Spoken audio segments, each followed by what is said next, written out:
ಕಿಚ್ಚಿಲ್ಲದ ಬೇಗೆಯಲ್ಲಿ ಬೆಂದೆನವ್ವ, ಏರಿಲ್ಲದ ಗಾಯದಲ್ಲಿ ನೊಂದೆನವ್ವ, ಸುಖವಿಲ್ಲದ ಧಾವಂತಿಗೊಂಡೆನವ್ವ, ಚನ್ನಮಲ್ಲಿಕಾರ್ಜುನಗೊಲಿದು ಭಾರದ ಭವಂಗಳಲ್ಲಿ ಬಂದೆನವ್ವ. ಇದೊಂದು ಶುದ್ಧ ಅನುಭಾವಿಕ ವಿರಹ ಗೀತೆ. ಚನ್ನಮಲ್ಲಿಕಾರ್ಜುನ ಬಗೆಗೆ ಅಕ್ಕ ಮಹಾದೇವರು ಅನುಭವಿಸುತ್ತಿರುವ ವಿರಹದ ಅದ್ಭುತ ಚಿತ್ರಣ ಇಲ್ಲಿದೆ. ಇದರ ಅರ್ಥ ಹೀಗಿದೆ: ನನ್ನ ಶರೀರಕ್ಕೆ ಬೆಂಕಿ ಹತ್ತಿಲ್ಲ, ಆದರೂ ಬೆಂಕಿಯ ಬೇಗೆಯಲ್ಲಿ ಬೇಯುತ್ತಿದ್ದೇನೆ. ನನ್ನ ಮೈಯೆಲ್ಲ ಗಾಯಗಳ ಗುರುತುಗಳಾಗಿಲ್ಲ, ಆದರೂ ಏನೋ ಗಾಯವಾದಂಥ ನೋಯುತ್ತಿದೆ. ಸುಖವಿಲ್ಲದ, ಸಮಾಧಾನವಿಲ್ಲದ, ಸಂಕಷ್ಟದಿಂದ, ದುಃಖದಿಂದ ಬಳಲುತ್ತಿದ್ದೇನೆ. ಈ ಚನ್ನಮಲ್ಲಿಕಾರ್ಜುನಿಗೆ ಒಲಿದು ಪಡಬಾರದ ಪಾಡು ಪಡುತ್ತಿದ್ದೇನೆ. ಇದು ಶುದ್ಧ ಲೌಕಿಕ ವಿರಹ ಗೀತೆಯಂತೆ ಮೇಲ್ನೋಟಕ್ಕೆ ಗೋಚರವಾಗುತ್ತದೆ.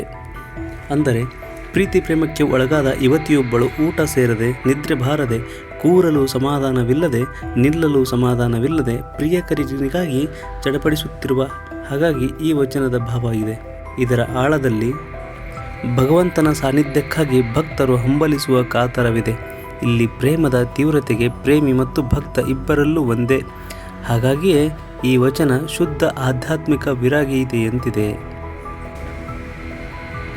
ಕಳವಳದ ಮನವು ತಲೆ ಕೆಳಗಾದುದವ್ವ, ಸುಳಿದು ಬೀಸುವ ಗಾಳಿ ಉಳಿಯಾಯಿತವ್ವ, ಬೆಳದಿಂಗಳು ಬಿಸಿಲಾಯಿತು ಕೆಳದಿ, ಹೊಳಲ ಸುಂಕಿಗನಂತೆ ತೊಳ್ಳುತ್ತಿದ್ದನವ್ವ, ತಿಳುಹೋ ಬುದ್ಧಿಯೇ ಹೇಳಿ ಕರೆತಾರಲೆಗವ್ವ, ಚನ್ನಮಲ್ಲಿಕಾರ್ಜುನಂಗೆ ಎರಡರ ಮನ್ನಿಸವ್ವ.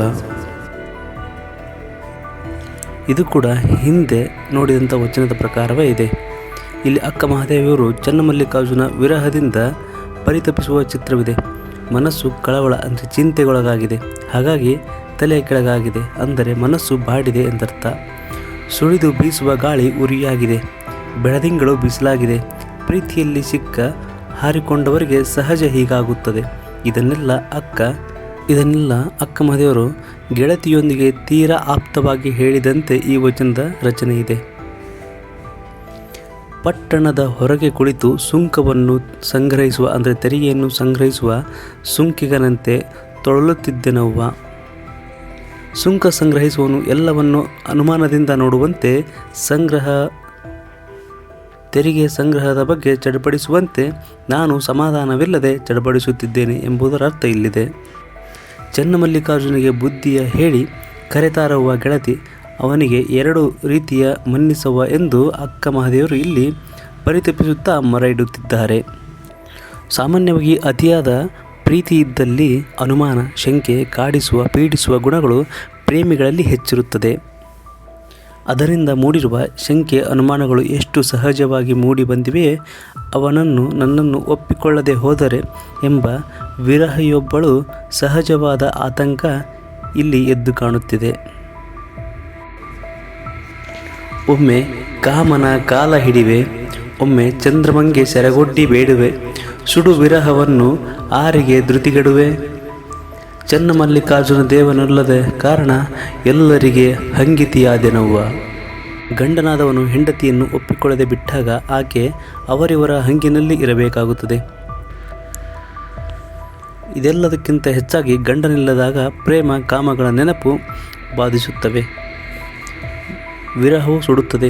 ಇಂತಹ ಸ್ಥಿತಿ ನನಗೆ ಬಂದಿದೆ ಎಂದು ಅಕ್ಕ ಮಹಾದೇವರು ಇಲ್ಲಿ ಗೋಳಿಡುತ್ತಿದ್ದಾರೆ.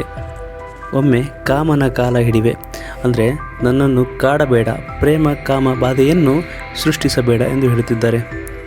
ಒಮ್ಮೆ ಚಂದ್ರಮಂಗೆ ಸೆರಗೊಡ್ಡಿ ಬೇಡುವೆ ಅಂದರೆ ಚಂದ್ರ ತನ್ನ ಬೆಳದಿಂಗಳನ್ನು ಬಿರಿ ವಿರಹ ತಾಪವನ್ನು ಹೆಚ್ಚು ಮಾಡಬೇಡ ಎಂದು ಹೇಳುತ್ತಿದ್ದಾರೆ. ಈ ವಿರಹವನ್ನು ಸುಡಲಿ, ಈ ವಿರಹವನ್ನು ನಾಶವಾಗಲಿ, ಯಾರಿಗೆ ನಾನು ಧೃತಿಗೆಡಲಿ ಅಂದರೆ ಧೈರ್ಯಗೆಡಲಿ ಅಂತ ಕೇಳುತ್ತಿದ್ದಾರೆ. ಈ ಚನ್ನಮಲ್ಲಿಕಾರ್ಜುನ ದೇವನು ನನ್ನನ್ನು ಒಲಿದ ಕಾರಣ ನಾನೀಗ ಎಲ್ಲರಿಗೂ ಹಂಗಿತಿಯಾದೆನವ್ವ ಎಂಬುದರ ಅರ್ಥ ಈ ವಚನದ ಸಾರಾಂಶ. ಹಂಗಿತಿ ಅಂದರೆ ಎಲ್ಲರೂ ಅಣುಕಿಸುತ್ತಾರೆ ಎಂಬ ಅರ್ಥ ಇಲ್ಲಿದೆ.